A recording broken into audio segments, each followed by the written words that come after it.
কথা কইয়া কিছু মানুষের কাছে সিম্পাথি পাইছিল।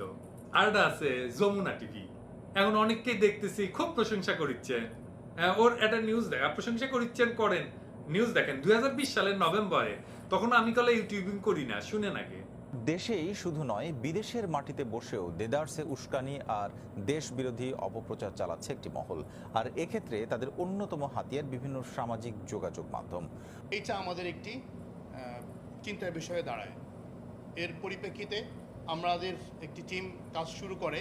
এর মধ্যে ফ্রান্সে পিনাকি ভট্টাচার্য, সাইফুর রহমান, আবুল কালাম আজাদ অন্যতম। তবে অপপ্রচারকারীদের একটি বড় অংশ অবস্থান করছে যুক্তরাজ্যে। এর মধ্যে আছে বিএনপির সক্রিয় নেতাকর্মী হিসেবে পরিচিত আবু জাফর আবদুল্লাহ, সাংবাদিক পরিচয়ে জুবায়ের আহমেদ, জামাত শিবিরের রাজনীতির সাথে জড়িত আল আমিন, নওশিন মোস্তারি মিয়া সাহেব, মাসুদুল হাসান ও সায়েম আহমেদ। উইকেন্ড ইলেকশনের সময় বিপ্লবী হয়েছে জানেন, কারণ ওদের মালিক, ওর মালিককে জেতানোর জন্য, ওর মালিকের যে কনস্টিটিউয়েন্সি, মালিকের যে আসন, ওটির কিছু অনিয়মের খবর দিয়ে এখন হিরো হয়ে উঠিছে। হ্যাঁ, ওর মালিক ক্যান্ডিডেট না হইলে ওর হিরোগিনি কুটিয়ে যেত, বিপ্লবীপনা কুটি যেত, দেখলে নেনি। যমুনা টিভি আর একটা জাউরার জাউরা। হ্যাঁ, আমি কলে ভুলি না, হ্যাঁ, সবকিছুর রেকর্ড আছে।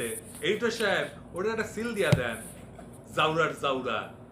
শালা যেদিন দেশে ফিরমু না, প্রত্যেকটা ধৈরা সারদা একাডেমির ঘোড়া দিয়ে তোদের মনে থাকে জান, তোর মালিকও বাদ যাবি না।